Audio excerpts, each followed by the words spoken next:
Estás gastando un dinero que no te pertenece. Roberto, ese dinero es de la familia, no tuyo. Era mi nuera Sofía quien hablaba. Su voz era fría, calculada, sin el menor rastro de vergüenza. Mi hijo Miguel estaba sentado junto a ella en la mesa de la cocina, mirando fijamente su plato como si fuera la cosa más fascinante del mundo. No dijo nada, no hacía falta, su silencio era la aprobación que ella necesitaba. Yo tenía 89 años. Mi corazón débil latía de manera irregular en mi pecho, haciendo ese ruido extraño que los médicos llamaban arritmia. Estaba de pie, todavía con la cartera en la mano, porque acababa de regresar de la farmacia. Había gastado 850 pesos para comprar medicamentos que me mantenían vivo, y mi nuera, que vivía en mi casa desde hacía apenas 5 años, me estaba diciendo que le robaba a mi propia familia. No respondí de inmediato. Solo puse la cartera lentamente sobre la mesa, sentí que el mareo subía y me apoyé en la silla. Fingí estar demasiado cansado para discutir. Fingí no haber entendido bien, pero escuché cada palabra, cada sílaba cargada de desprecio, y lo guardé todo como se guardan municiones para una guerra que pronto comenzaría. Mi nombre es Roberto Mendoza. Nací en Guadalajara, en el estado de Jalisco, en 1935, un día frío de marzo en el que mi madre estuvo a punto de morir durante el parto. Crecí en un México que todavía sanaba de la revolución y que enfrentaba tiempos difíciles. Mi padre era trabajador ferroviario, mi madre costurera. Éramos pobres pero no miserables. Teníamos comida en la mesa, teníamos un techo, teníamos nuestra dignidad. Trabajé 50 años como técnico electricista en los ferrocarriles nacionales de México. Comencé a los 15 como aprendiz, cargando cajas de herramientas que pesaban más que yo, levantándome a las 5 de la mañana para tomar el primer tren, regresando a casa con las manos sucias de grasa y los músculos adoloridos. Aprendí el oficio con hombres duros que no tenían paciencia para el error. Aprendí que un trabajo bien hecho no necesita elogios, pero que un trabajo mal hecho te persigue toda la vida.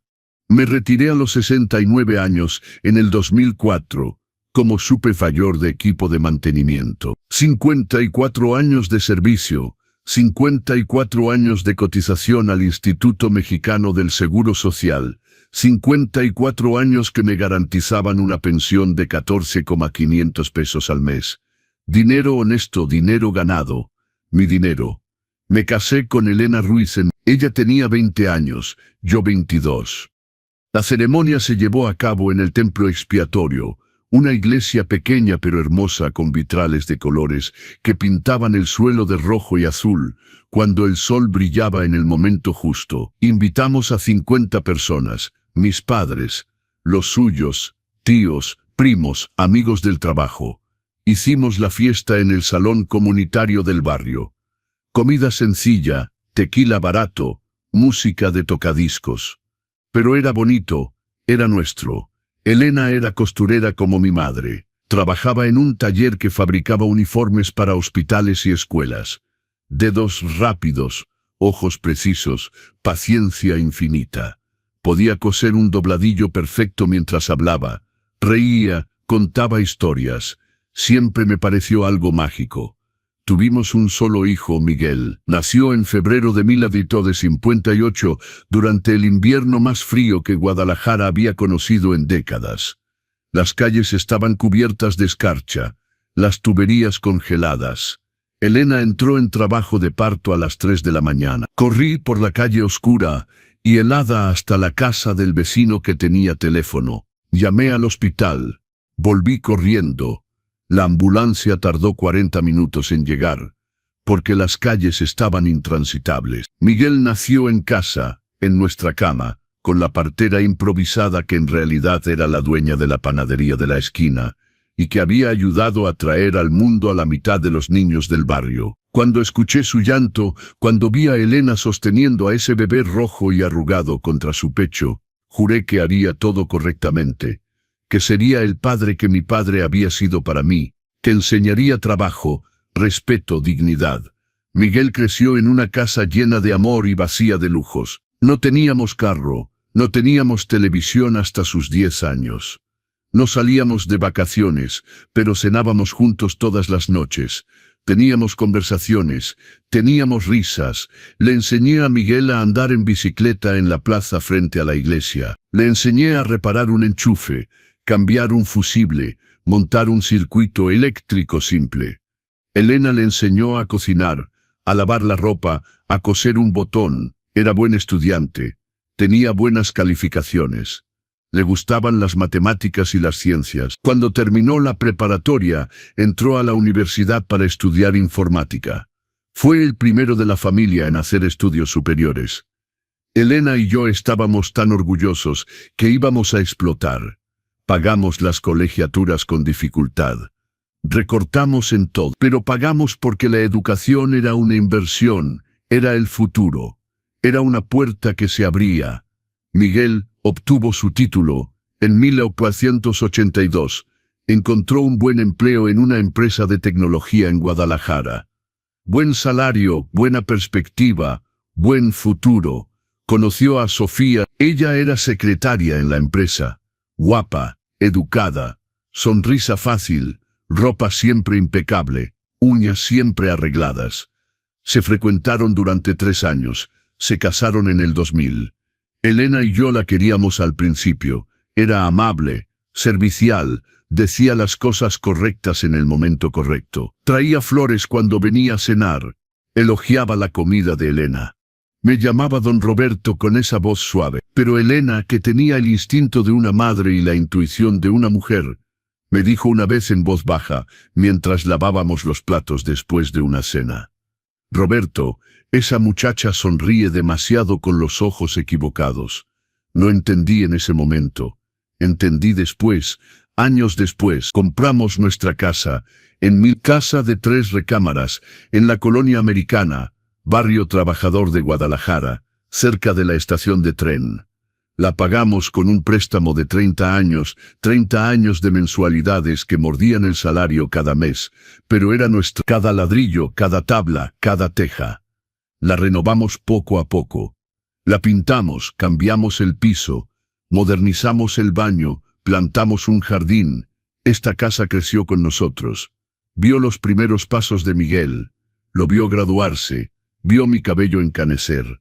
Vio a Elena marchitarse. Elena murió en enero de 2000. Estaba en el suelo, los ojos abiertos, el cuerpo torcido, un hilo de saliva escurriendo de la comisura de su boca. Llamé a la ambulancia. Grité la dirección. Le tomé la mano. Le dije que estaba ahí, que todo iba a estar bien. Mentira. Nada estaba bien. Murió en el hospital 3 horas después, sin despertar, sin decir adiós, sin darme la oportunidad de decirle que 60 años no habían sido suficientes, que quería más, que necesitaba más. El funeral fue un martes. Templo expiatorio, la misma iglesia donde nos casamos. Ataúd simple, flores blancas. Sacerdote que no la conocía, leyendo un texto genérico sobre la vida eterna. Miguel lloró, Sofía también, pero de una manera diferente, de una manera que se parecía más a una actuación que a dolor. Regresé a casa vacío. La casa estaba demasiado silenciosa, demasiado grande, demasiado fría. Elena estaba en cada rincón, en el sillón donde se sentaba a coser, en la cocina donde hacía el café, en el jardín donde plantaba jitomates. Pero no estaba ahí, y nunca volvería a estar. Fue entonces cuando Miguel y Sofía empezaron con sus discursos. Papá, no puedes quedarte solo aquí, es peligroso. Papá, ¿y si te caes? ¿Y si olvidas la estufa encendida? ¿Y si te sientes mal en la noche y no hay nadie para ayudarte? Papá, estamos preocupados, queremos cuidarte. Yo estaba vulnerable, estaba roto, tenía miedo de la soledad. Entonces creí. Creí porque quería creer, porque la alternativa era quedarme solo en esa grande hablando con fantasmas. 3 meses después del funeral, Miguel sugirió que vendiera mi departamento. ¿Departamento? Sí, porque en 2015, cuando la casa se volvió demasiado grande para Elena y para mí, cuando subir las escaleras se volvió un esfuerzo y ocuparse del jardín, se volvió imposible. Vendimos la casa y compramos un departamento más pequeño. 2 recámaras, una sala, cocina, en la colonia del Valle, cerca del centro, cerca de todo. 3er piso sin elevador, pero estaba bien. Lo pagamos de contado con el dinero de la venta de la casa. Miguel sugirió que vendiera el departamento y regresara a la casa. La casa que le había donado a él en 2013. Es más práctico, papá. Vivimos juntos. Te cuidamos. No estás solo. Parecía razonable, parecía afectuoso, parecía correcto. Puse el departamento en venta en abril de 2000. El mercado inmobiliario en Guadalajara estaba bien. La ubicación era excelente. El departamento estaba bien mantenido. Miguel abrió una cuenta mancomunada. Cuenta a su nombre y al mío. Es más práctico para todo, papá. Si necesitas algo y no puedes salir, yo me encargo. Si te pasa algo, tengo acceso para pagar tus facturas. Tenía sentido. Parecía protección.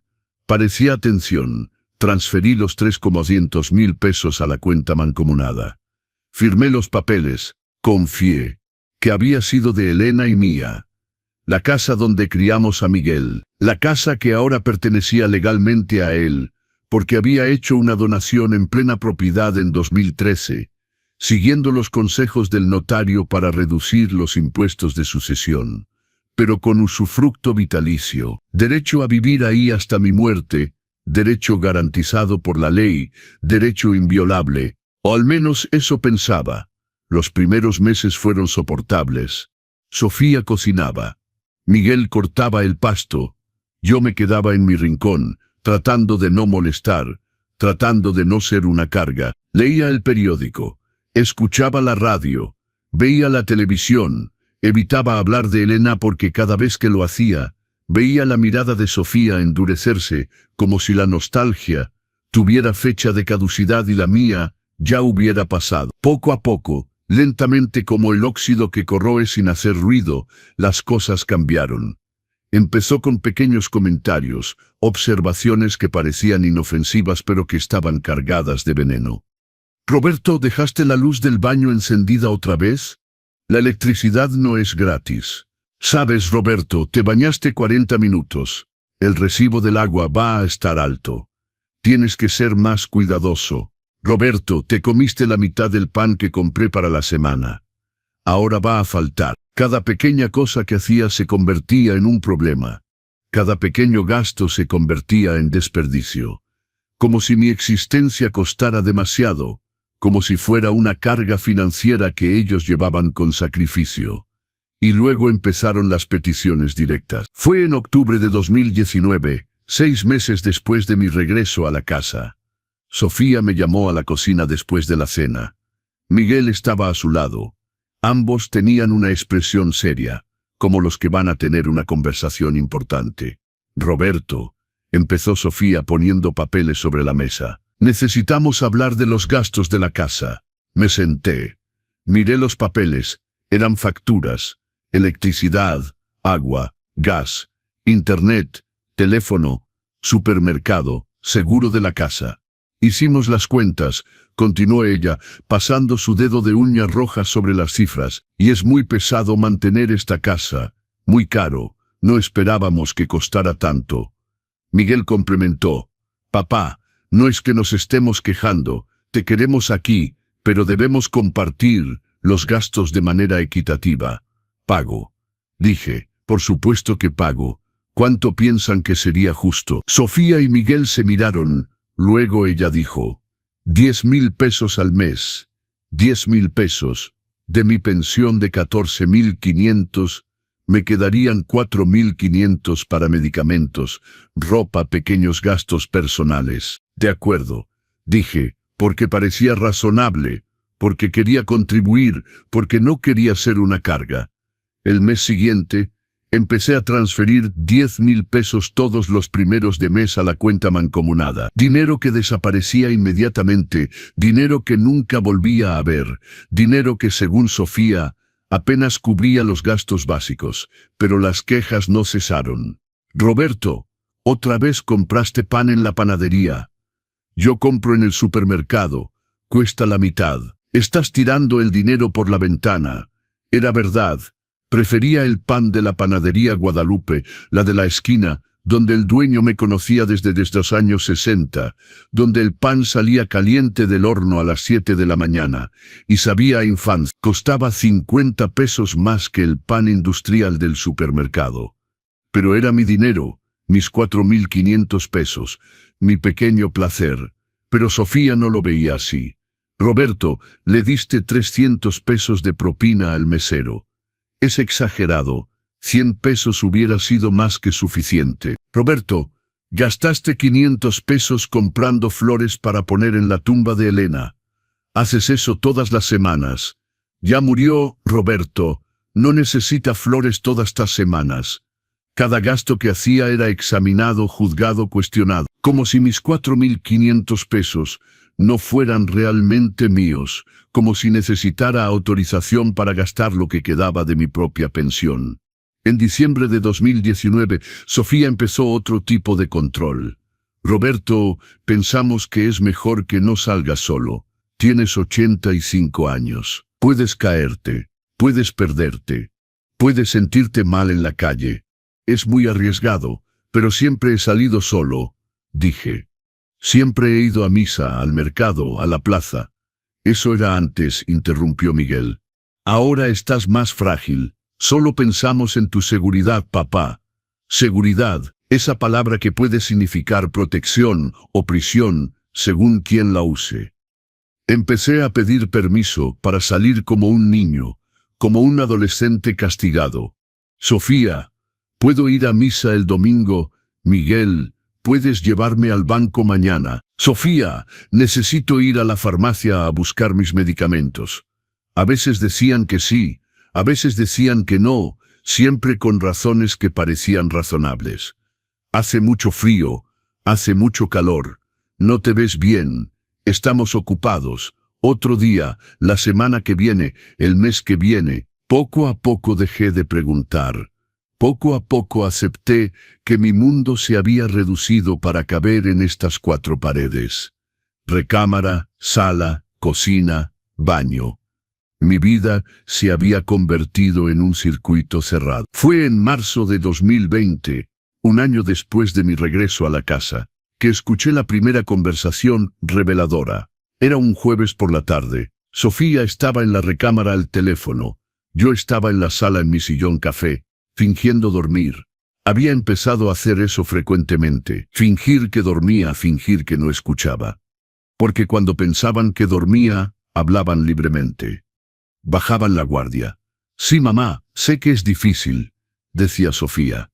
Pero ¿qué puedo hacer? Vive aquí, come aquí, gasta la luz, el agua, el gas. Es muy caro mantener a un viejo en casa. No tienes idea. Silencio mientras escuchaba a su madre del otro lado. Sí, paga 10.000, pero eso apenas cubre la mitad de los costos reales. Su comida sola ya debe costar eso. Come mucho para un hombre de su edad. No comía mucho, comía normalmente. Desayuno simple, comida moderada, cena ligera. Pero en la visión de Sofía comía demasiado, existía demasiado, costaba demasiado. Y también están los medicamentos. Tiene un montón de medicamentos. Se enferma todo el tiempo. Va al doctor todo el tiempo. Es un gasto tras otro. Mis medicamentos estaban cubiertos por el Seguro Social, el sistema de salud pública mexicano. Yo solo pagaba una pequeña parte, y pagaba de mi dinero, de mis 4.500 pesos. Lo sé, mamá, pero no podemos meterlo en un asilo ahora. No tenemos los medios para pagar, y mientras él tenga esta casa grande que vale una fortuna, no podemos vender. Tiene el usufructo. Así que estamos atrapados, así veía ella la situación. Estaban atrapados conmigo, y yo los mantenía prisioneros. Solo tenemos que ser pacientes. Tiene 85 años. No va a durar para siempre. Y cuando se vaya, la casa es nuestra, totalmente nuestra. Y vendemos, tomamos el dinero, y finalmente podemos tener una vida mejor sin mí. Mi muerte era su boleto ganador. Me quedé con los ojos cerrados, respiración lenta, corazón latiendo de manera irregular en mi pecho. Pero adentro, algo se había despertado, algo que había estado dormido durante mucho tiempo. ¿Enojo? No. El enojo quema rápido y se apaga. Era otra cosa. Era claridad, era comprensión, era la aceptación de la realidad desnuda y cruda. No me querían, no me deseaban, me toleraban porque era conveniente, porque pagaba 10,000 pesos al mes, porque eventualmente iba a morir y ellos iban a heredar todo. Yo era una inversión, no un padre, no familia, una inversión con retorno garantizado en el futuro. Esa noche no pude dormir. Me quedé mirando el techo, escuchando el reloj de pared marcar los segundos, pensando en todo, en mi vida, en mi trabajo, en mi dinero, en mi casa, en mi hijo y en la mujer que él había elegido. Al día siguiente, viernes, esperé que Sofía y Miguel se fueran a trabajar. Tomé mi bastón, salí de la casa lentamente, tomé el camión de la Ruta 60 y fui a la oficina del licenciado Ramírez, en la avenida Chapultepec. El licenciado Ramírez era el notario de la familia desde hacía más de 30 años. Hombre pequeño, delgado, siempre en chaleco y corbata, lentes de aros gruesos que agrandaban sus ojos. Tenía una oficina pequeña pero organizada, con estantes llenos de libros de derecho y un olor a papel viejo. Don Roberto dijo cuando entré, levantándose de su silla, extendiendo la mano. ¡Qué buena sorpresa!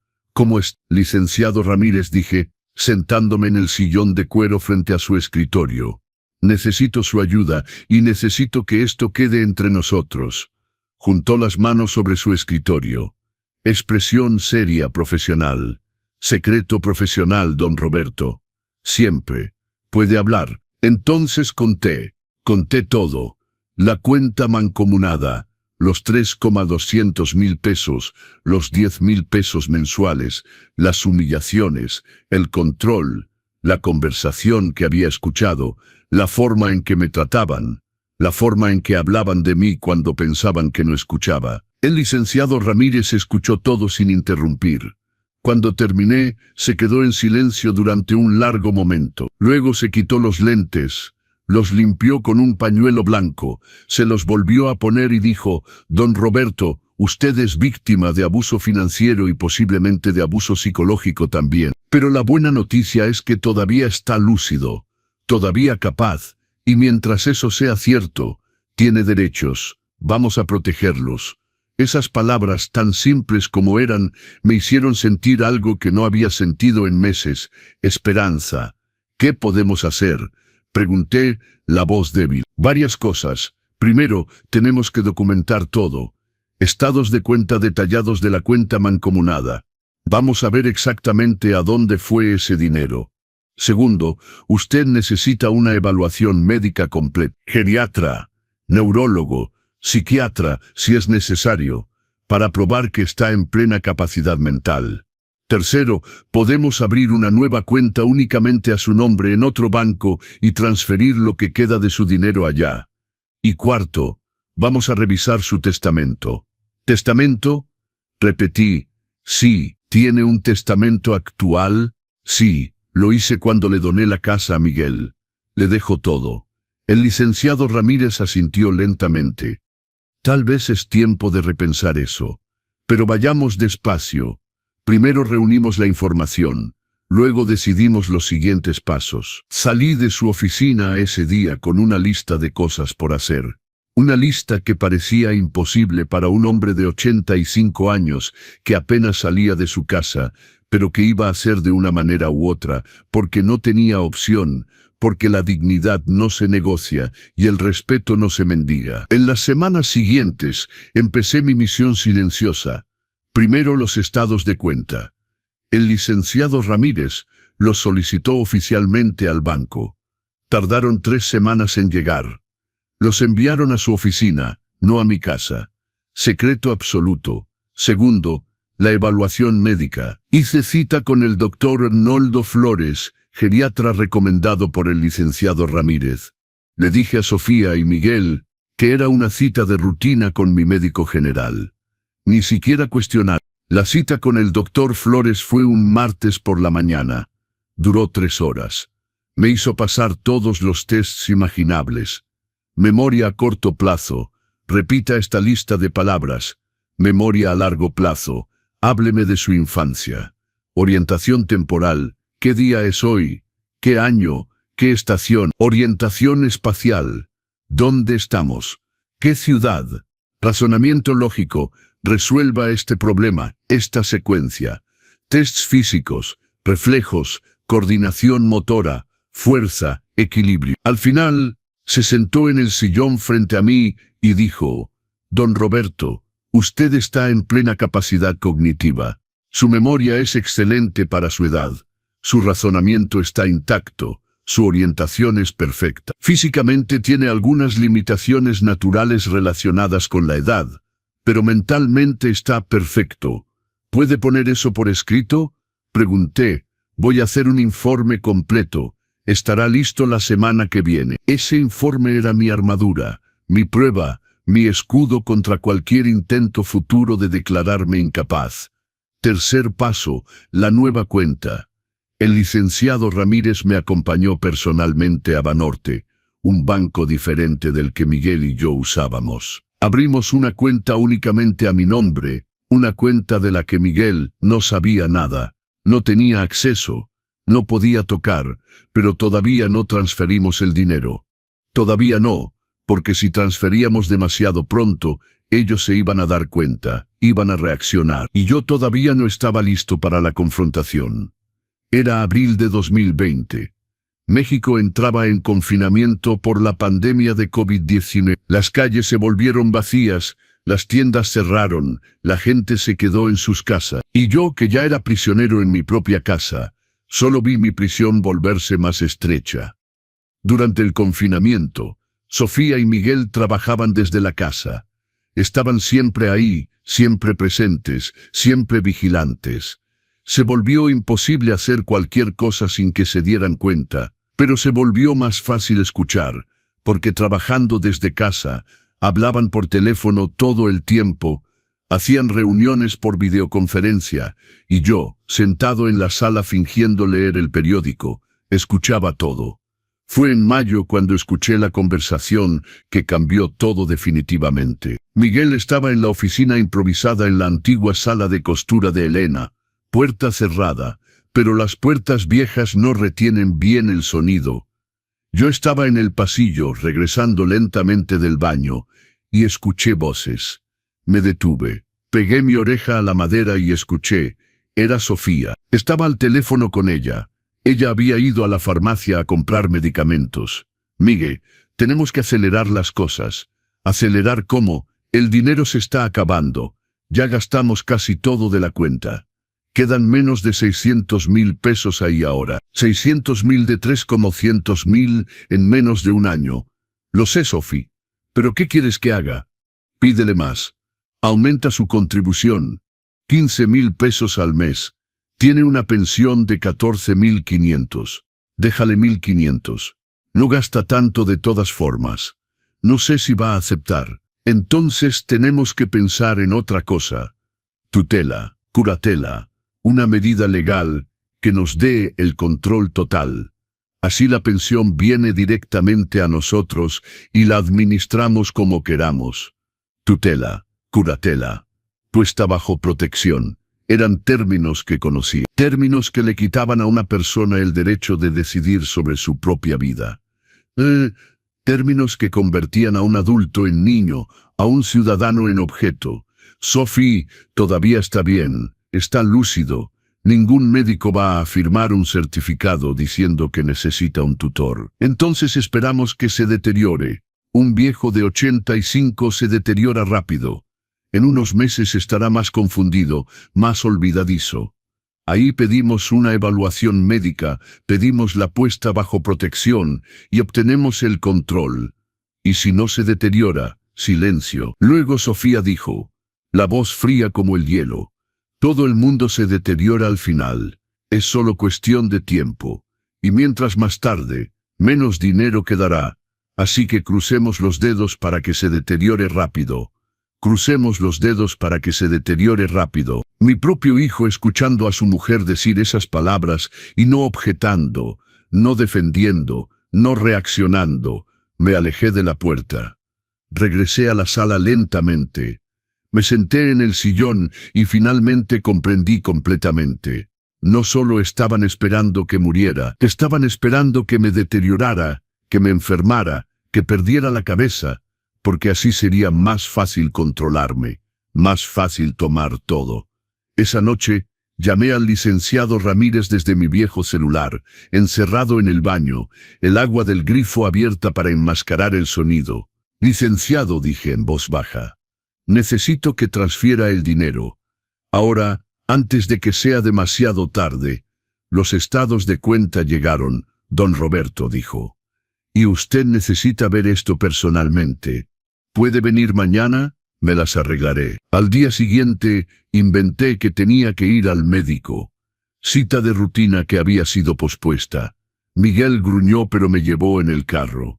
Me dejó en la puerta del consultorio médico. Dijo que regresaría en 1 hora para recogerme. En cuanto se fue, tomé un taxi y fui a la oficina del licenciado Ramírez. Los estados de cuenta estaban sobre el escritorio. 37 páginas. 37 páginas de números que contaban la historia de una traición sistemática y meticulosa. Siéntese, don Roberto, dijo gentilmente el licenciado Ramírez. Me senté, miré los papeles y él empezó a explicar. Durante los últimos 12 meses, desde que depositó los 3,200,000 pesos en la cuenta mancomunada, se han gastado 2,650,000 pesos en un año. ¿A dónde fue ese dinero?, pregunté, aunque ya sabía que no me iba a gustar la respuesta.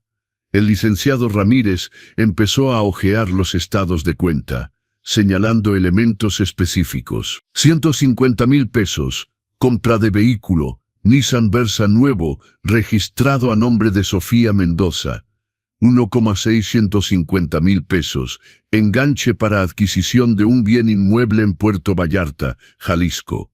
Casa de playa registrada a nombre de Miguel Mendoza y Sofía Mendoza. Habían comprado una casa de playa con mi dinero sin decirme. 75,000 pesos, tienda de muebles, compra de sala, comedor, cama, entrega a una dirección en Puerto Vallarta. Habían amueblado la casa de playa con mi dinero. 78,000 pesos. Agencia de viajes, boletos y hotel para Cancún. 2 personas, 1 semana. Habían viajado al Caribe con mi dinero, mientras me decían que todo estaba apretado financieramente.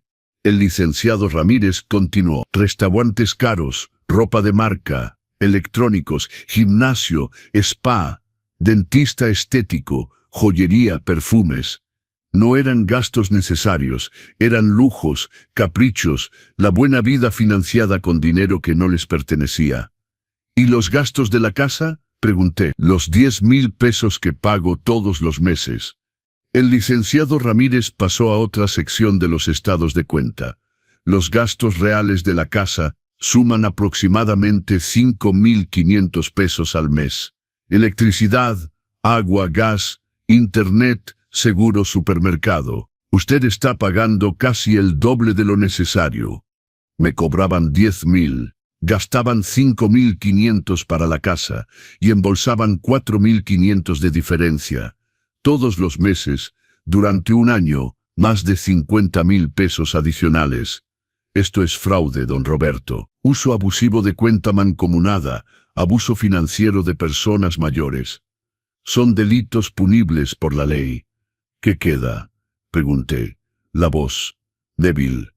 150. Habían consumido casi todo mi dinero en un año y planeaban tomar el resto, y mi pensión, y hacerme internar cuando no quedara nada más que chupar.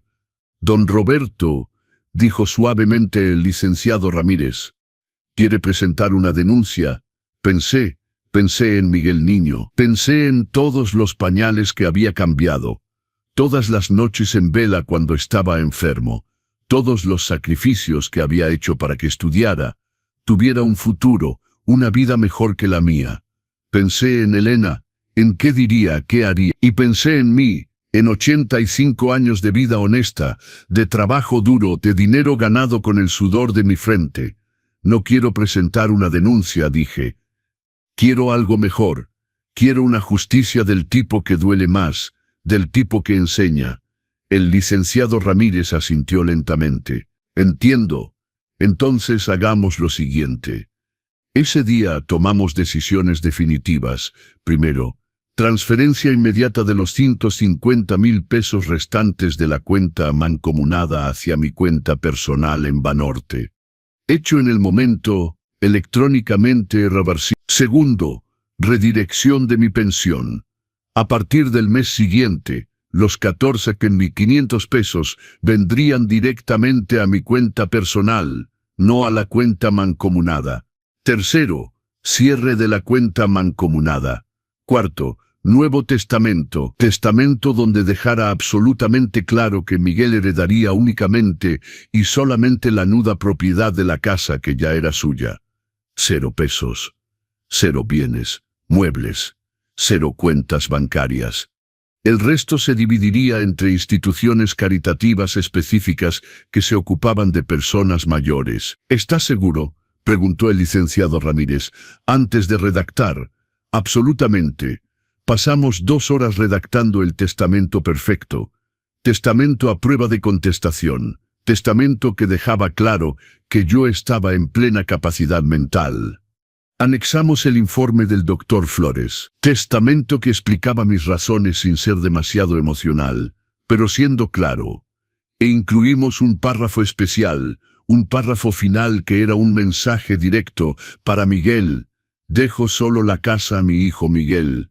No por generosidad, sino porque ya es legalmente suya. No dejo nada más, porque ya tomó todo mientras yo todavía estaba vivo. Espero que la casa que fue construida con amor se convierta en un recordatorio constante de que la dignidad no tiene precio, que el respeto no se compra y que la verdadera familia no se mide en pesos. Firmado, Roberto Mendoza. Firmé el testamento. 2 testigos firmaron. El licenciado Ramírez lo registró oficialmente en la notaría. Listo, dijo. Está hecho. Y ahora esperaba el momento correcto. El momento en que doliera más. Regresé al consultorio médico a tiempo para que Miguel viniera a recogerme. Subí al carro. Preguntó cómo había estado la cita. Normal, dije. Todo normal. Mentira.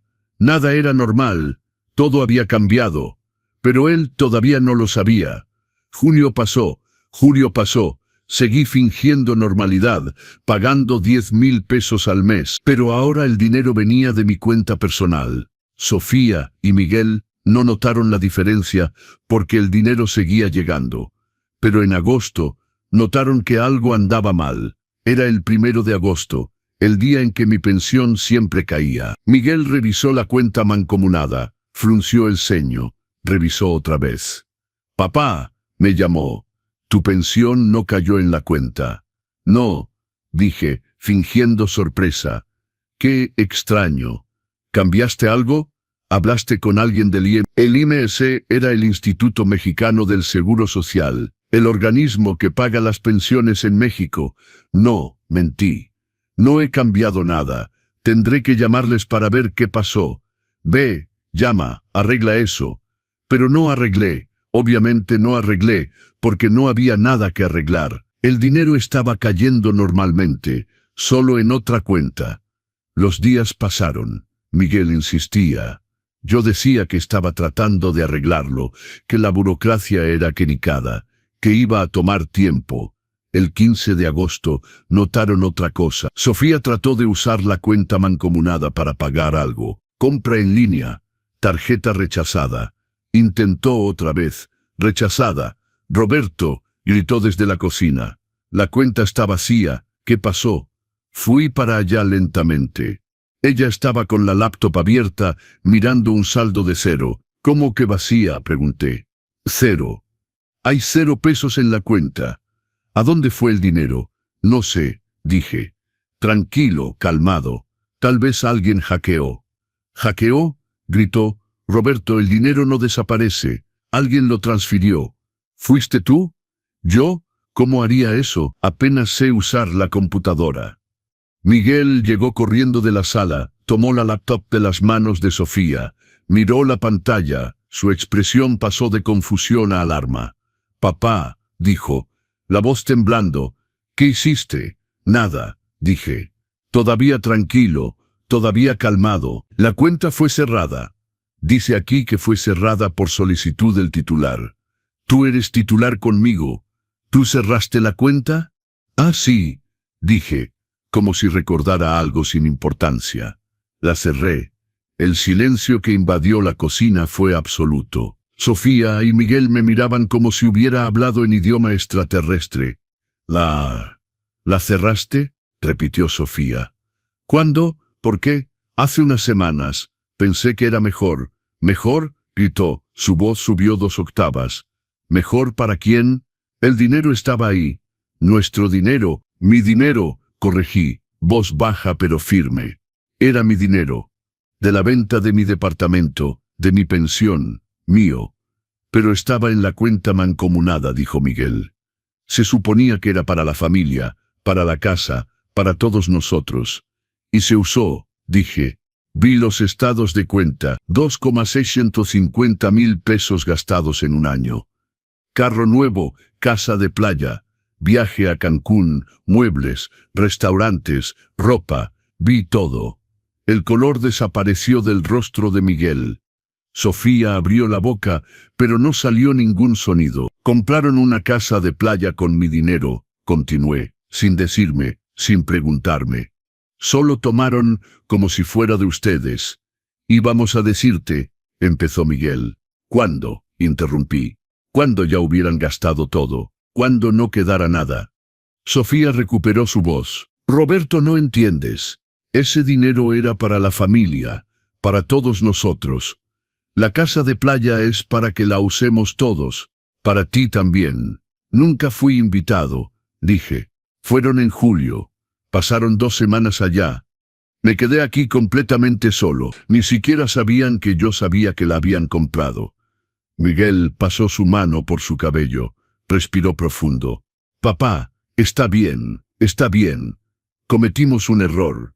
Deberíamos haberte dicho, pero no fue con malas intenciones. Solo queríamos... Pensaban que era demasiado tonto para darme cuenta», completé. «Que era demasiado viejo para entender que iba a morir pronto de todas formas, así que no importaba». «No», negó Miguel, pero la negación sonaba falsa, incluso para él. «Los escuché», dije mirándolo directo a los ojos que tenían el mismo color que los míos. Los escuché hablando, diciendo que estaba tardando demasiado en morir, diciendo que esperaban que me deteriorara para pedirla puesta bajo protección, diciendo que tenían que tener paciencia, porque pronto estaría lo suficientemente confundido para que pudieran tomar el control total. Miguel cerró los ojos, Sofía miró al suelo. «Así que sí», continué, «cerré la cuenta. Transferí lo que quedaba a una cuenta únicamente a mi nombre. Redirigí mi pensión y protegí lo que es mío».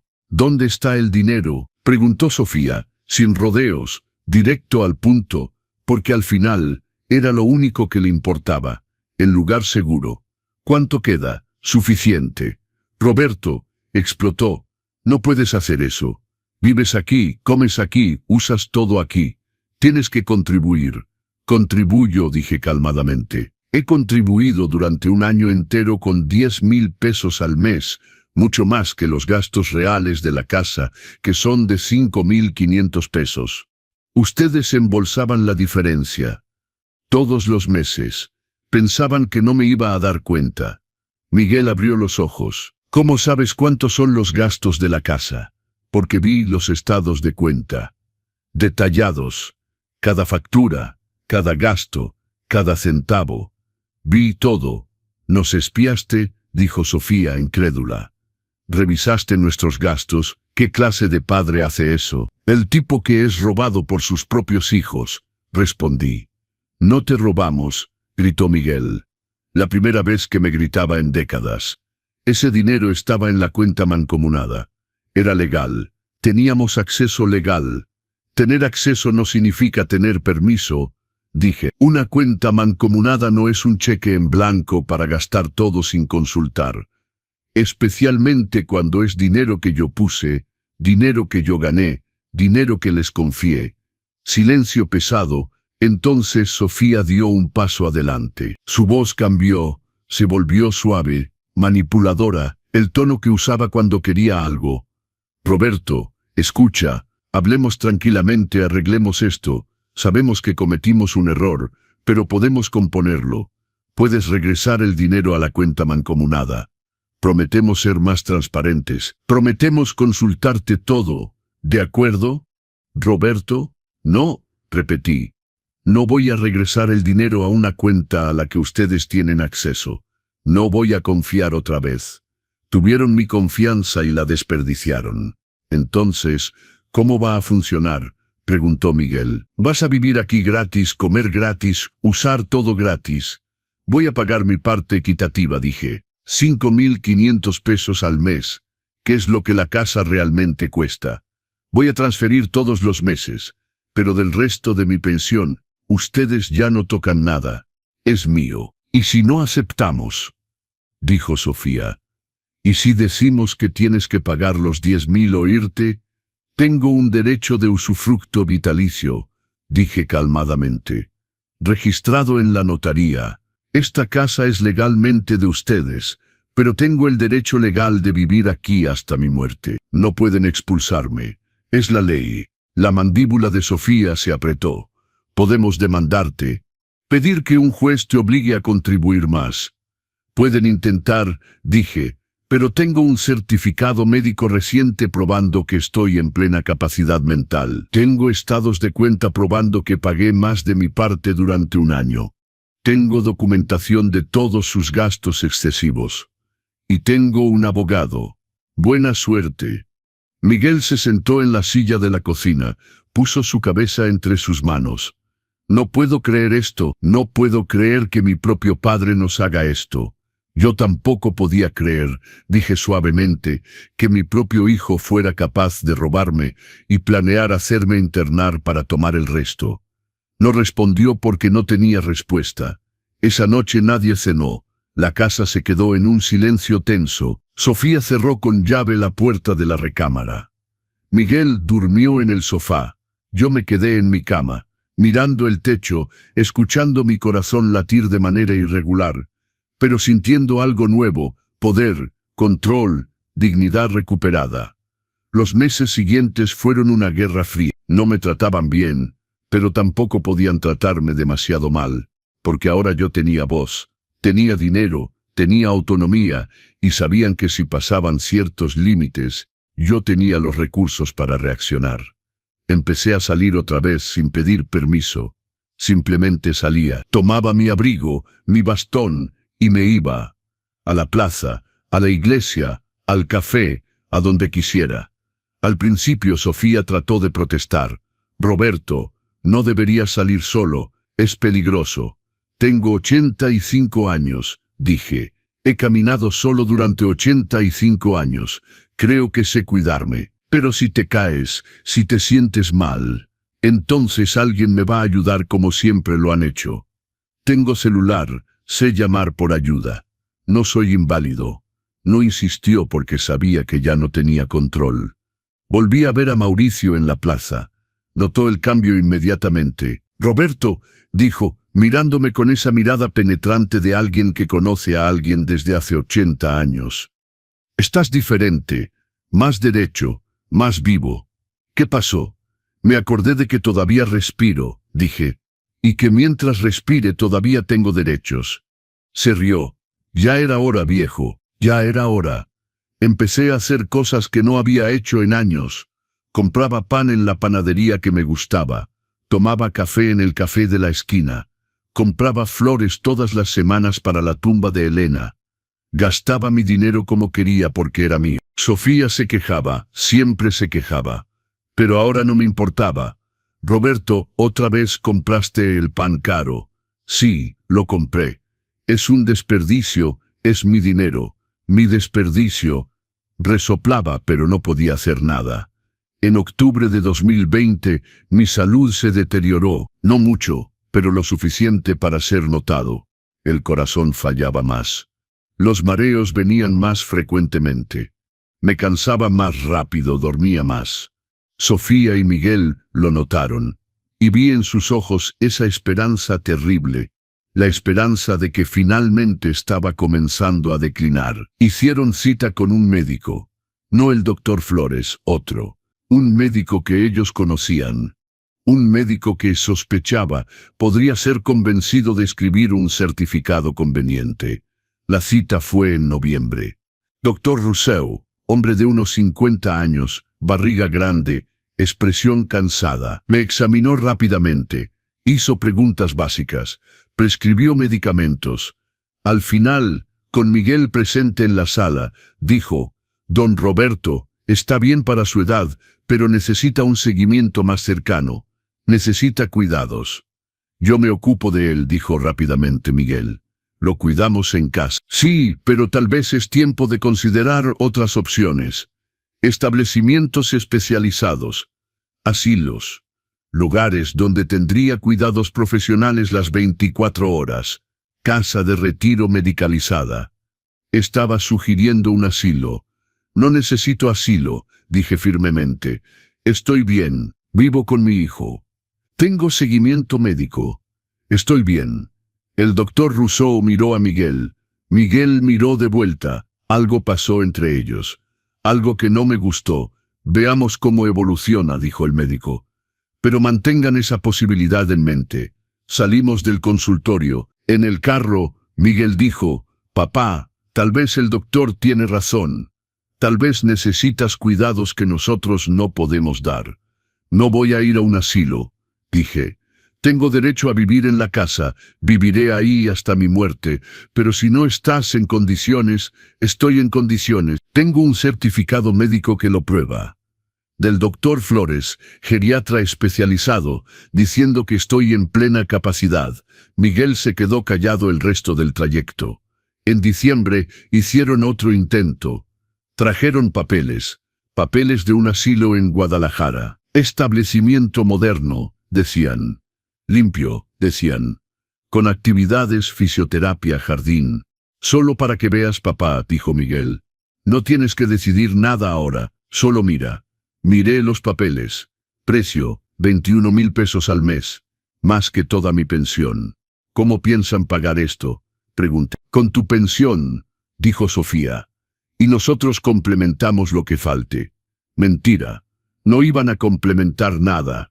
Iban a meter toda la pensión ahí y todavía no sería suficiente. ¿Y adivinen quién se iba a endeudar? Yo. ¿Y adivinen quién iba a tener que pagar la diferencia? Ellos, usando mi dinero que intentarían tomar vía la puesta bajo tutela. «No voy a firmar», dije. «No voy a ir a un asilo. Vivo aquí. Muero aquí». «Papá, sé razonable». «Soy perfectamente razonable. Son ustedes los interesados». «¿Interesados?», explotó Sofía. «Estamos tratando de ayudarte. Están tratando de deshacerse de mí», dije calmadamente. «Para tener la casa libre, para no tener que soportarme, para no tener que compartir el espacio con un viejo que insiste en no morir lo suficientemente rápido». «Eso no es verdad», dijo Miguel, pero su voz no tenía convicción. «Entonces, mírame a los ojos», dije, volteándome hacia él. «Dime honestamente que no se van a sentir aliviados cuando yo muera». Abrió la boca, la cerró, desvió la mirada. Silencio. Respuesta suficiente. Enero de 2021 llegó frío y lluvioso. Mi cumpleaños fue el 23. Cumplí 90 años. Sofía hizo un pastel. Pequeño, sin velas, sin fiesta. Cantaron las mañanitas sin entusiasmo. Agradecí educadamente. Esa noche, solo en mi recámara pensé en todo.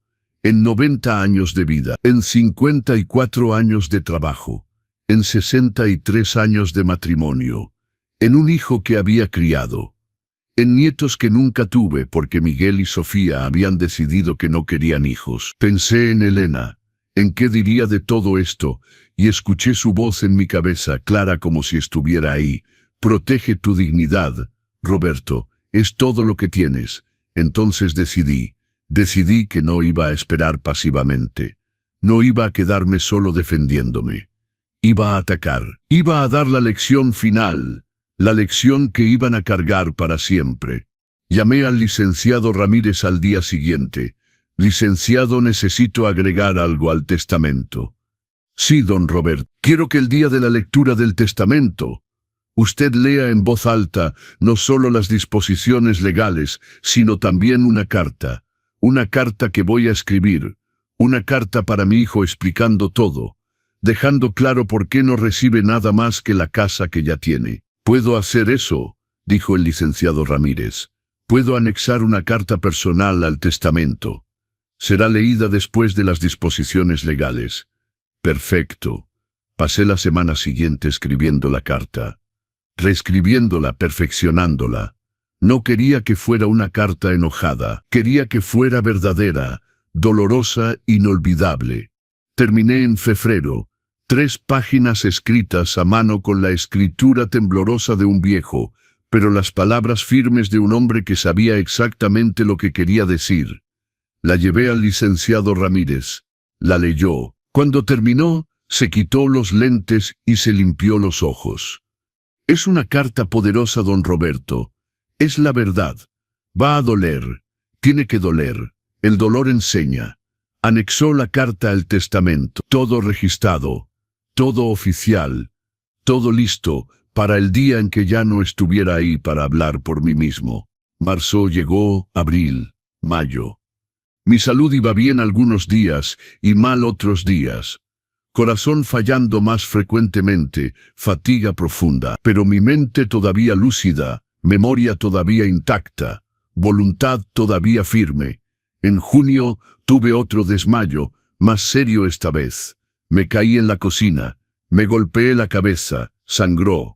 Ambulancia, hospital, 3 días hospitalizado, exámenes, más exámenes, médicos con expresiones serias diciendo que mi corazón estaba al límite, que cualquier día podía detenerse, que debía prepararme para morir, querían decir. Pero no lo decían abiertamente. Los médicos nunca lo dicen abiertamente.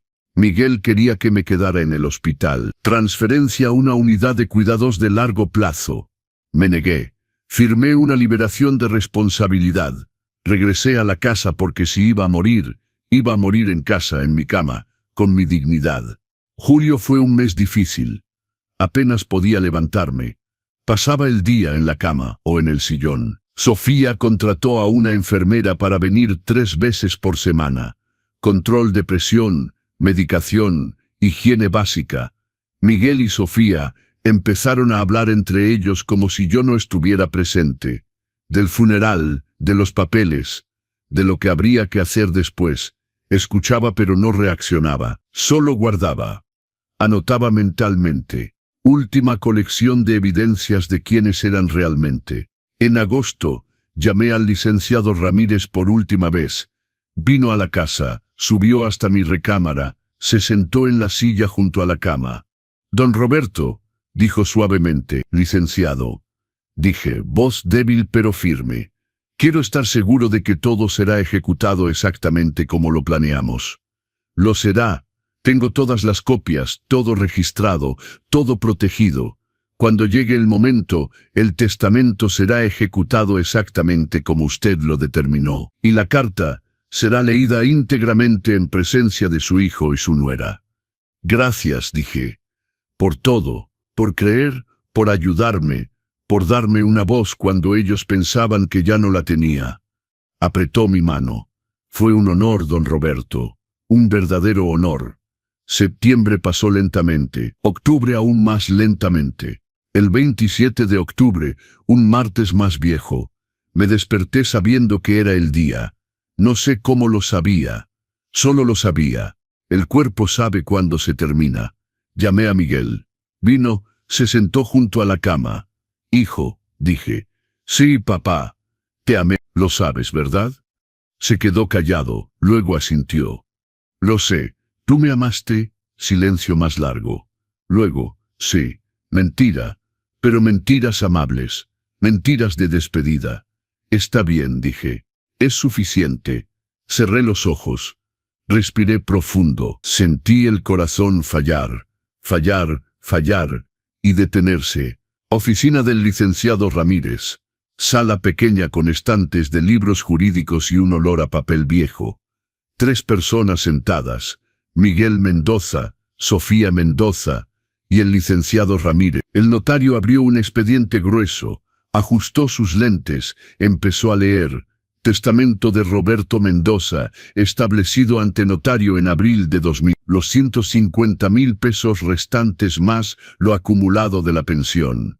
Total de 720,000 pesos, divididos equitativamente entre Hermanos de los Pobres, Cruz Roja Mexicana, Casa Hogar para Alzheimer, Asociación para la Autonomía de Personas Mayores. Sofía se puso blanca. Miguel cerró los ojos. «¿Hay más?», dijo el licenciado Ramírez. Don Roberto dejó una carta personal para ser leída en este momento. Tomó un sobre, lo abrió, sacó 3 hojas escritas a mano, y empezó a leer la carta final de Roberto Mendoza. «Mi hijo, si estás escuchando esto, significa que me fui, significa que finalmente dejé de tardar demasiado en morir, como tú y tu esposa tanto esperaban. No te dejo más que la casa que ya era tuya, la casa donde me humillaste, la casa donde pasé los últimos años de mi vida, siendo tratado como una carga, como un estorbo, como una cuenta que no cae bien. No dejo dinero porque ya lo tomaste. 2,650,000 pesos en un año. Casa de playa, carro nuevo, viajes, todo con dinero que trabajé 54 años para ganar. Escuché cada conversación. Vi cada estado de cuenta, conocí cada plan.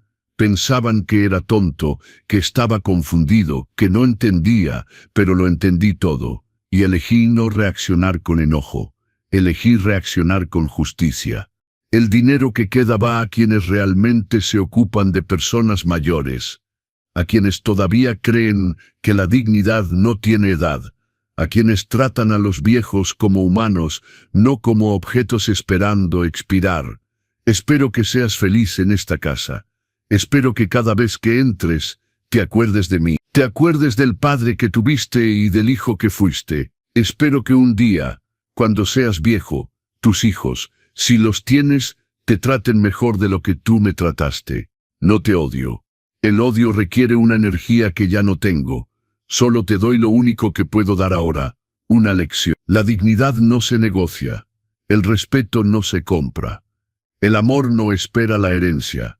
Y la verdadera familia se construye con gestos, no con genes. Adiós, mi hijo. Ojalá aprendas de esto. Tu padre, Roberto Mendoza. Silencio absoluto cuando el licenciado Ramírez terminó de leer. Sofía tenía lágrimas en los ojos. De enojo, no de tristeza. Miguel estaba encorvado en su silla, mano cubriendo su rostro.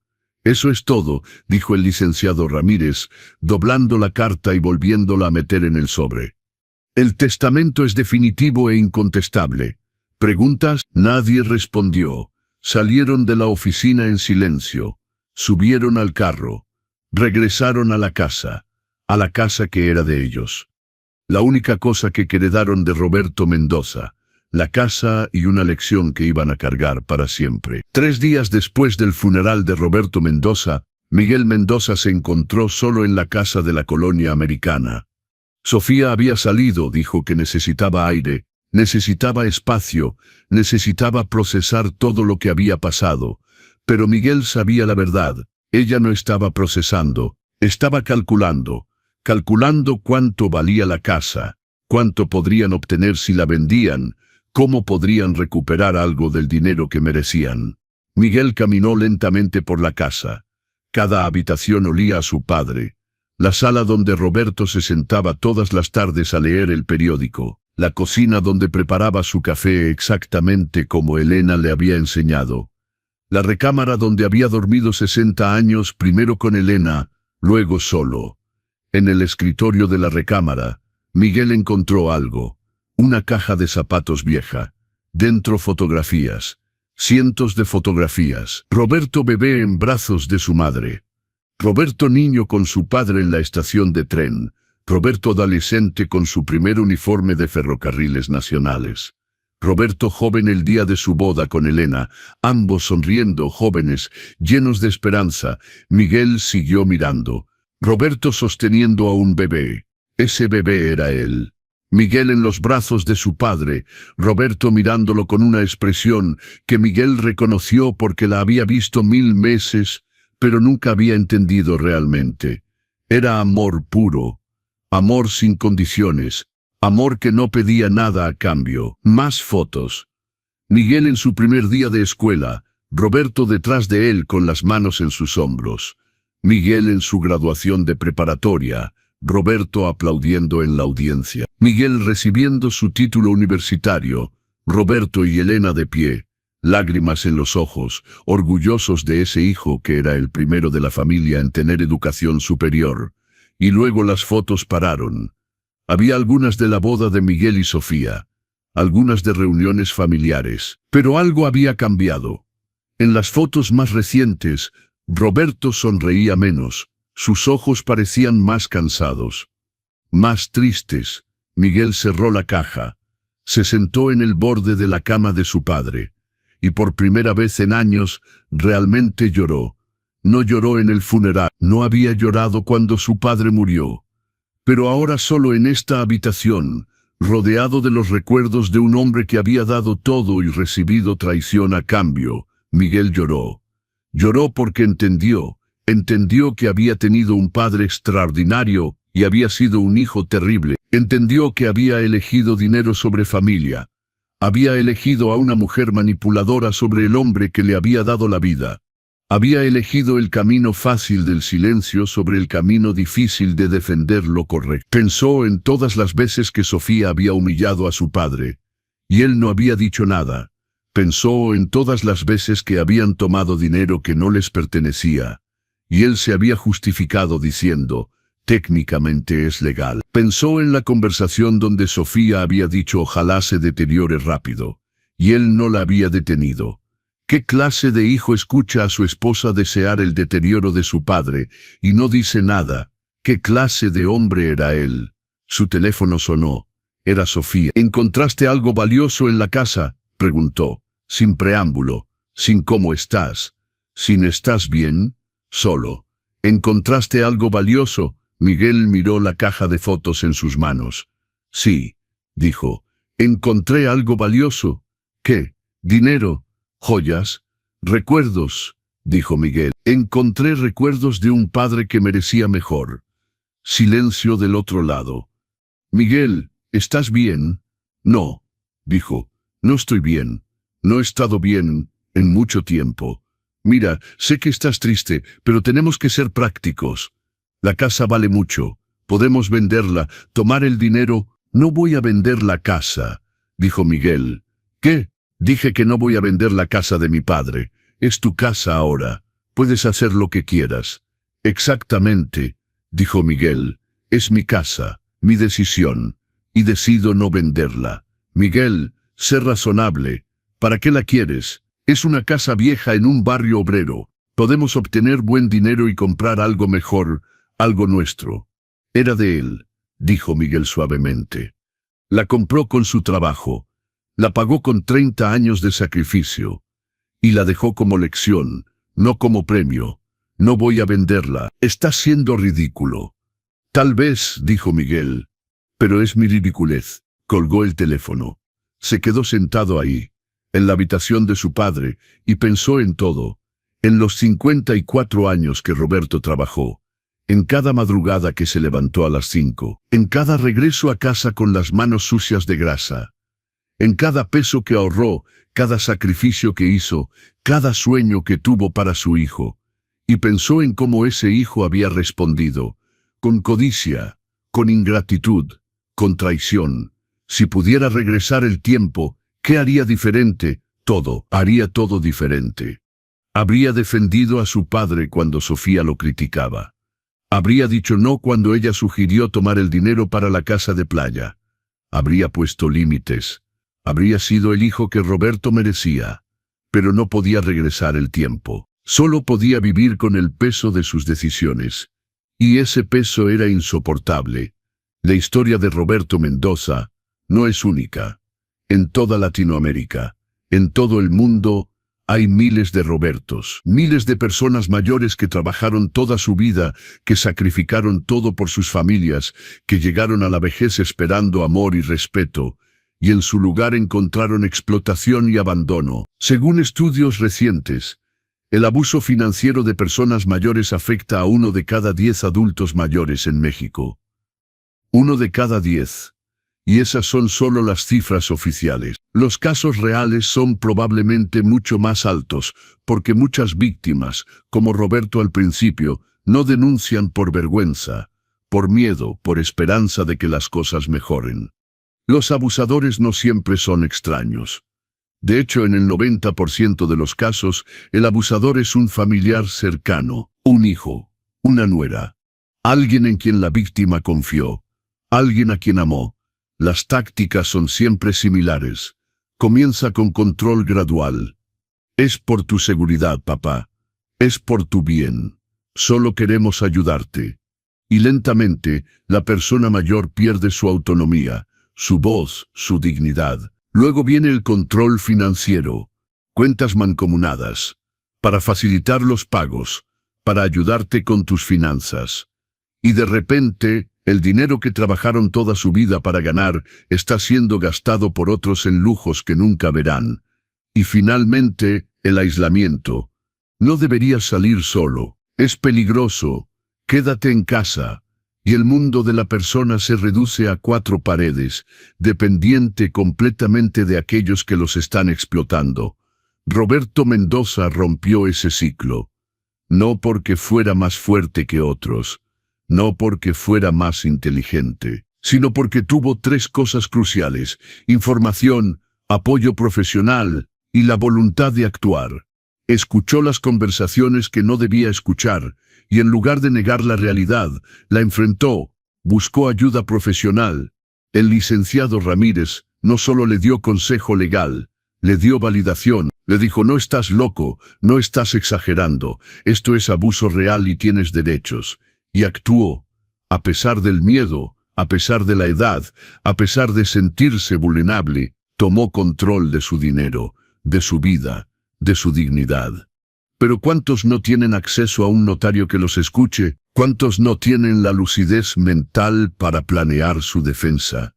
¿Cuántos mueren en silencio, explotados hasta el último peso, hasta el último aliento?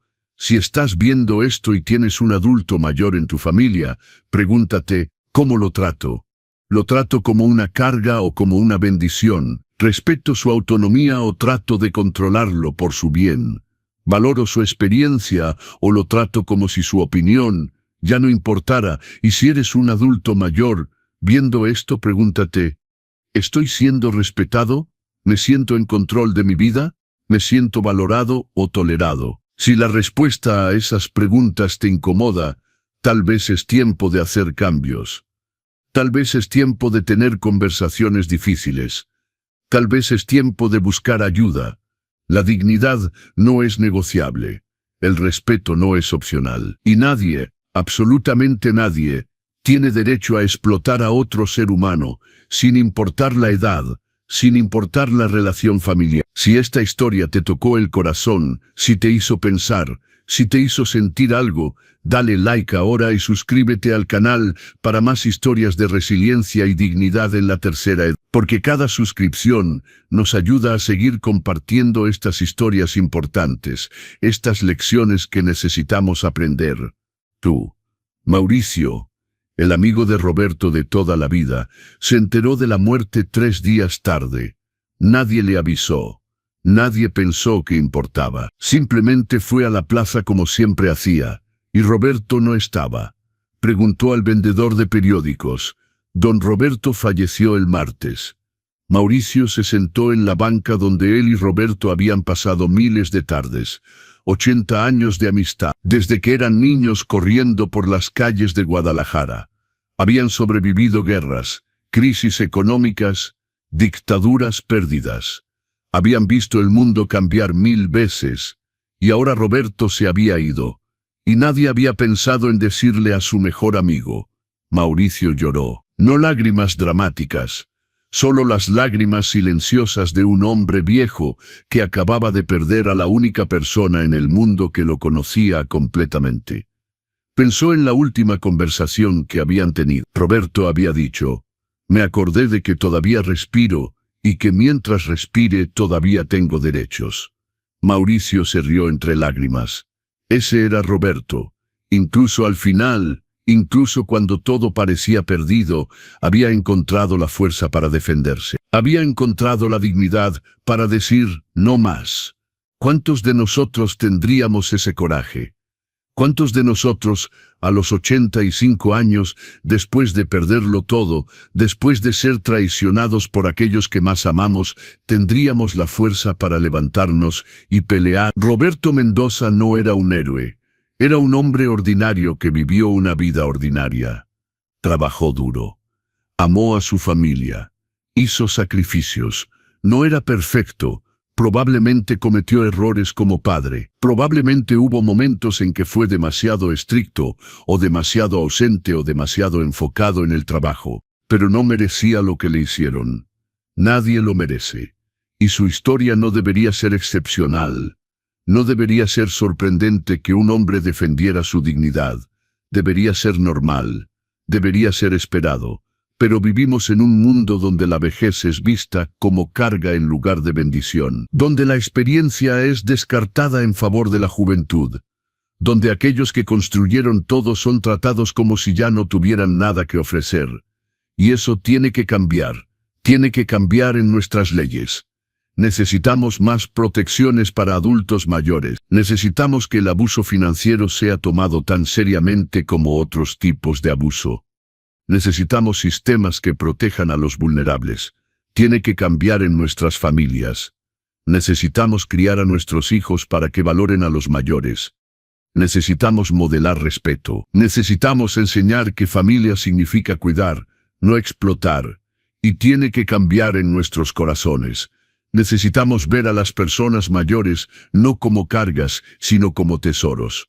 Como bibliotecas vivientes de sabiduría y experiencia. Como puentes entre el pasado y el futuro. Roberto Mendoza trabajó 54 años. Eso es más de medio siglo levantándose todas las mañanas, haciendo un trabajo honesto, contribuyendo a la sociedad, pagando impuestos, construyendo el país. Y su recompensa por medio siglo de trabajo duro, ser robado por su propio hijo. Ser tratado como una inconveniencia. Tener que pelear en sus últimos años solo para mantener su dignidad básica. Si eso no te enfurece, si eso no te rompe el corazón, necesitas preguntarte por qué. Y necesitas preguntarte, ¿soy yo un Miguel? ¿Trato a las personas mayores en mi vida con el respeto que merecen? ¿O las trato como cargas, como problemas que resolver, como obstáculos en mi camino? Porque todos vamos a envejecer.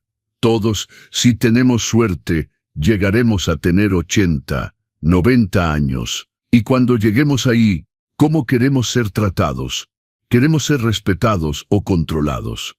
¿Queremos ser valorados o tolerados? ¿Queremos ser amados o explotados? La respuesta es obvia. Entonces, ¿por qué no tratamos a los mayores de hoy de la manera en que queremos ser tratados mañana? Roberto Mendoza nos dejó una lección. No solo para Miguel. No solo para Sofía, para todos nosotros. La lección es simple. La dignidad importa. El respeto importa. La familia real se construye con acciones, no con palabras. Y el amor verdadero no espera la herencia. Si llegas a la vejez y tus hijos solo están esperando que mueras para tomar tu dinero, no tienes hijos. Tienes acreedores. Si llegas a la vejez y te tratan como una carga, como un problema, como algo que soportar, no tienes familia, tienes carceleros. Pero si llegas a la vejez y te tratan con respeto, con amor, con dignidad, entonces tienes lo que Roberto nunca tuvo al final, una verdadera familia. Miguel Mendoza aprendió esta lección demasiado tarde. Aprendió que el dinero que tomó no valió la paz que perdió, que la casa de playa no compensa la culpa que ahora carga, que todos los lujos del mundo no valen una relación rota con el hombre que te dio la vida. Aprendió que puedes tener razón legal y estar completamente equivocado moralmente, que técnicamente permitido no es lo mismo que éticamente correcto, que tener acceso a una cuenta no le da permiso moral para vaciarla.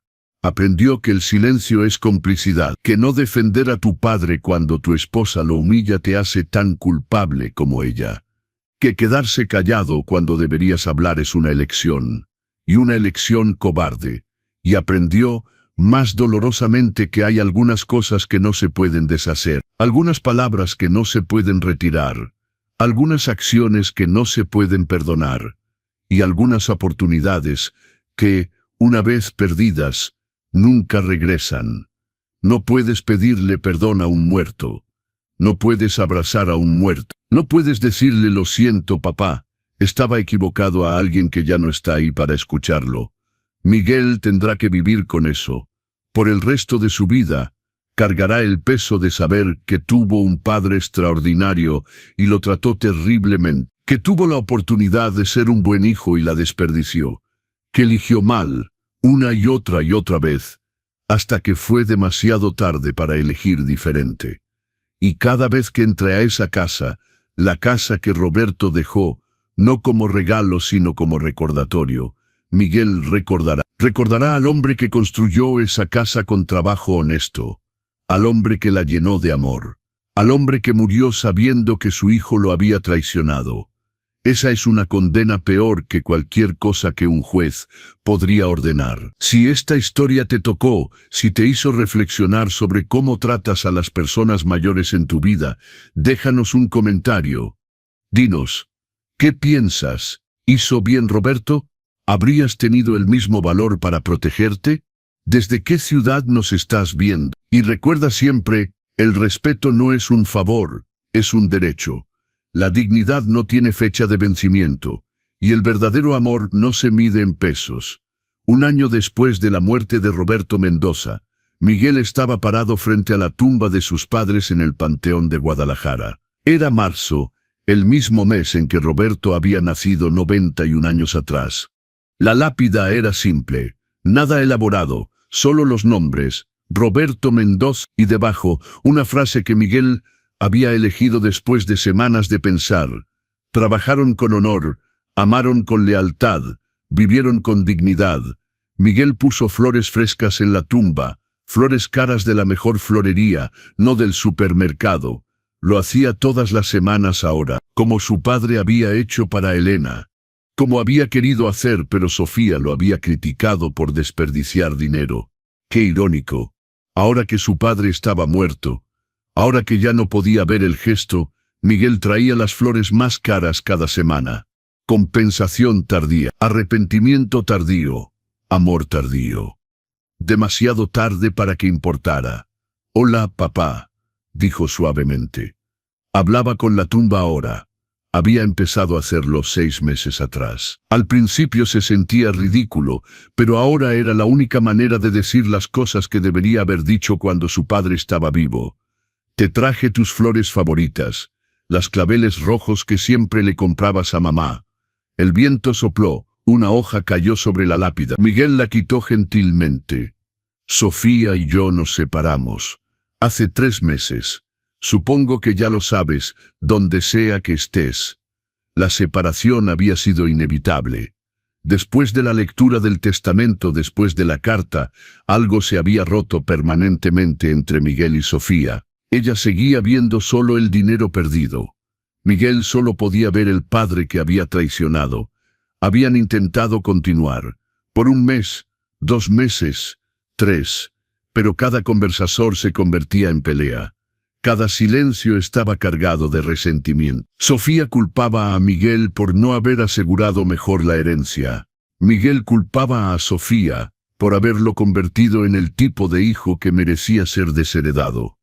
Finalmente, en diciembre Miguel había dicho, «No puedo más, necesitas irte, me estás corriendo de mi propia casa», había gritado Sofía.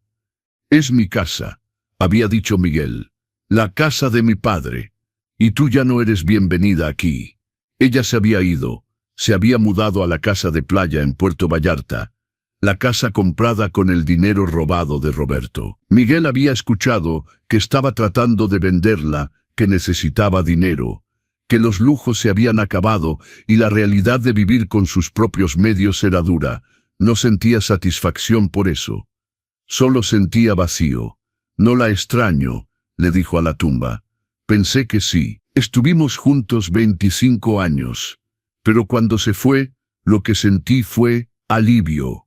Como si finalmente pudiera respirar. Otra ráfaga de viento. Miguel se arrodilló, tocó la lápida. Lo siento, papá, sé que lo he dicho 1000 veces aquí, pero necesito decirlo de nuevo. Siento no haberte defendido. Siento haber tomado tu dinero. Siento haber escuchado cuando Sofía deseaba que te deterioraras y no haber dicho nada. Siento haber sido un cobarde. Las lágrimas corrieron por su rostro. A los 67 años, Miguel Mendoza lloraba como un niño. Me dejaste la casa. No como premio sino como recordatorio. Y funciona. Cada día que entro ahí, te recuerdo. Recuerdo cómo te traté. Recuerdo lo que tomé. Recuerdo al hijo que fui. Se limpió los ojos, pero estoy tratando de ser mejor. No puedo deshacerlo contigo, pero puedo hacerlo diferente con otros. Y estaba haciendo diferente. Miguel había empezado a trabajar como voluntario en un asilo de Guadalajara. 3 veces por semana, iba y pasaba tiempo con los residentes. Jugaba ajedrez con don Francisco, de 89 años, la misma edad que Roberto cuando murió. Leía el periódico a doña Carmen, cuya vista estaba fallando. Simplemente escuchaba a don Alberto contar historias de su juventud. No podía ayudar a su padre, pero podía ayudar a otros padres, otros abuelos, otras personas que habían trabajado toda su vida y merecían ser tratados con dignidad. También doné dinero, continuó Miguel, a las organizaciones que nombraste en tu testamento. Los Hermanos de los Pobres, la Cruz Roja, la Casa Hogar para Alzheimer. Doné de mi propio dinero, no mucho, no soy rico, pero algo, porque tenías razón. Ellos hacen el trabajo que las familias deberían hacer, pero no hacen. Se quedó ahí en silencio por un momento largo. La casa de playa, pensé en venderla. Podría obtener buen dinero. Pero no puedo. Fue comprada con tu dinero robado. Se siente manchada. Así que la voy a donar. A una organización que da vacaciones a familias de bajos recursos. Que ellos disfruten algo bueno que salió de algo malo. Otro silencio. Mauricio viene a visitarme a veces. Tu amigo. Tiene 90 años ahora. Todavía va a la plaza todos los días. Dice que te extraña. Dice que eras el único que entendía sus chistes malos. Miguel se rió suavemente. Me contó historias de cuando eran niños. De cómo solían robar mangos del árbol del vecino. De cómo tú trabajabas de niño para ayudar a tu mamá a comprar comida. Había tantas cosas de ti que no sabía. Tantas historias que nunca te pregunté. El arrepentimiento, siempre el arrepentimiento. Estoy escribiendo todo lo que Mauricio me cuenta, todo lo que encuentro en tus cosas, todas las fotografías, todos los documentos, todas las cartas. Estoy haciendo un libro de la vida, no para publicar, solo para mí, para recordar quién eras realmente, para no olvidar nunca. Se puso de pie lentamente, sus rodillas ya no eran lo que eran. Tengo que irme, papá. Tengo turno en el asilo esta tarde. Pero volveré la semana que viene. Siempre vuelvo. Tocó la lápida una vez más. Te amo, papá. Debí habértelo dicho más cuando estabas vivo. Debí habértelo mostrado más. Pero te lo digo ahora, aunque ya no puedas escucharlo. Te amo. Y siento tanto haberlo arruinado todo. Se alejó de la tumba caminando lentamente. Al llegar a la salida del panteón, se volteó una vez más. La tumba se veía pequeña desde la distancia. Pequeña y solitaria, como había estado Roberto en sus últimos años. Pequeño y solitario en una casa llena de gente que no lo quería. Miguel prometió, como prometía cada semana, que sería mejor, que honraría la memoria de su padre siendo el tipo de persona que Roberto había tratado de criar. Honesto, trabajador, digno. Era tarde para Roberto, pero no era tarde para Miguel. Todavía tenía tiempo. Tiempo para cambiar, tiempo para crecer, tiempo para convertirse en el hijo que debió haber sido. En el asilo, Miguel se sentó con don Francisco frente al tablero de ajedrez.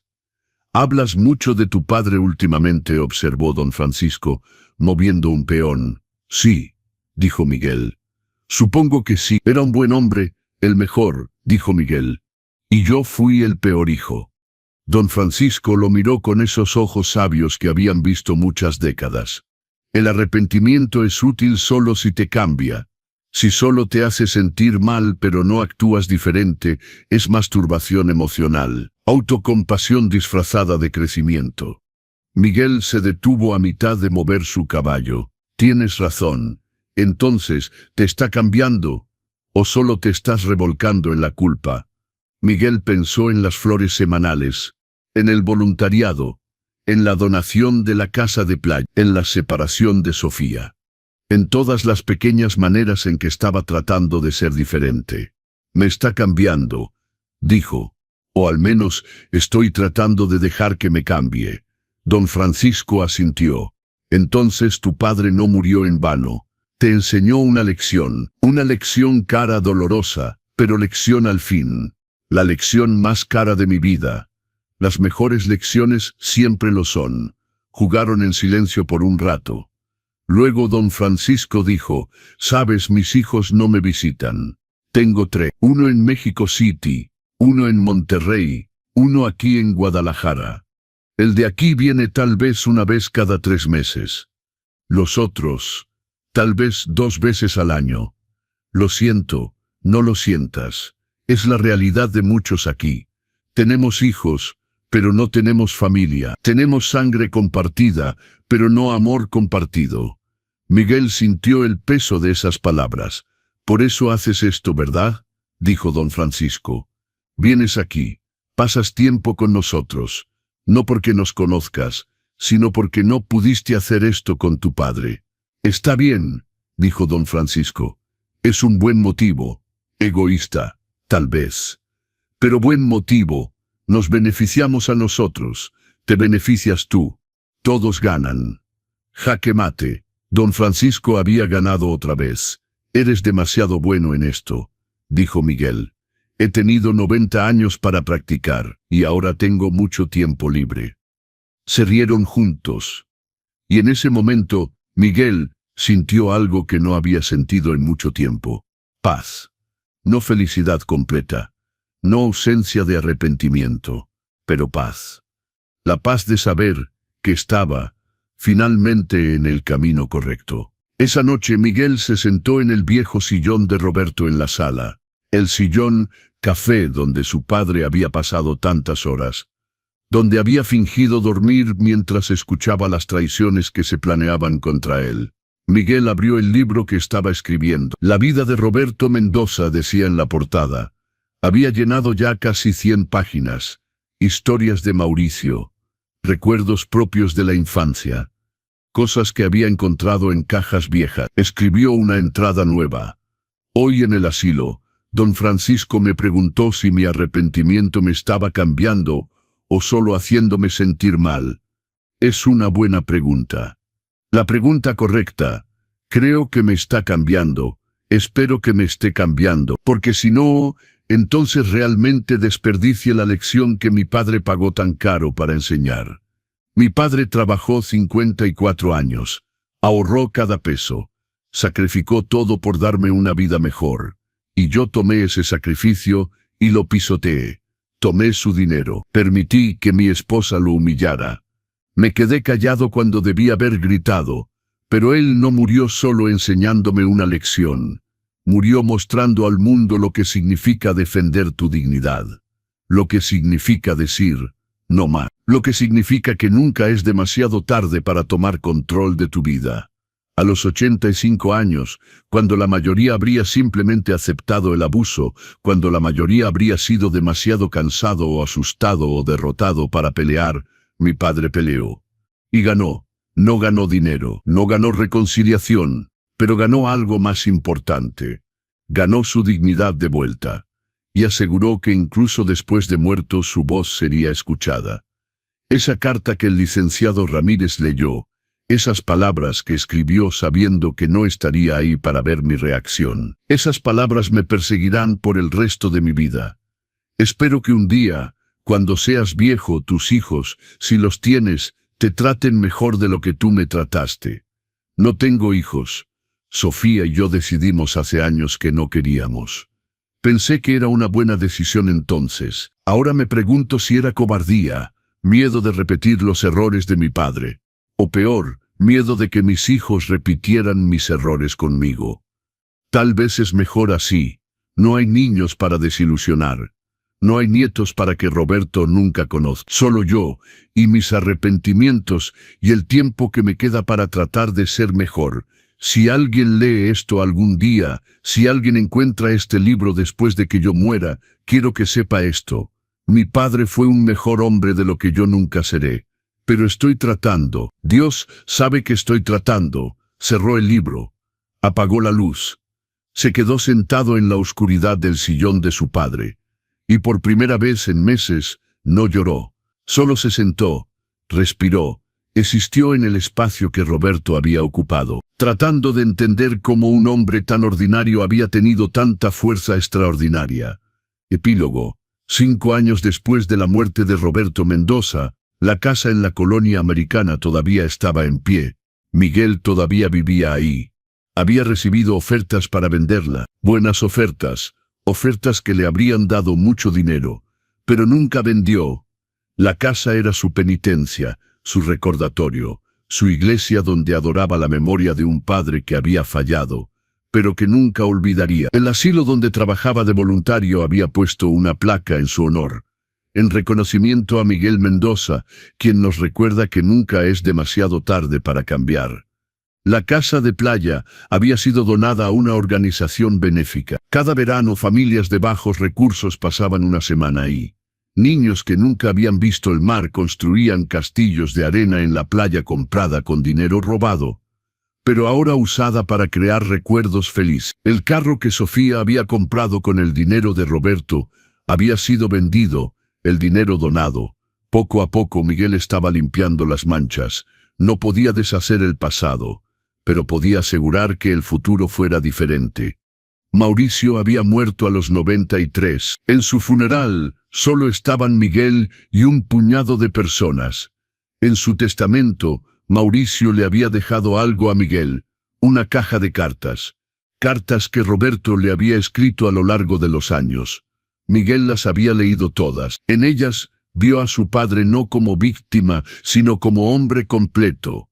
Sus esperanzas, sus miedos, sus sueños, sus orgullos cuando Miguel se graduó, sus preocupaciones cuando Miguel se casó con Sofía, sus sospechas tempranas que había ignorado porque era más fácil ignorar que enfrentar. En una carta de 2018, Roberto le había escrito a Mauricio: a veces me pregunto si fui muy suave con Miguel, si debí haberle enseñado a decir no, si debí haberle mostrado que el amor verdadero a veces significa conflicto, no complacencia.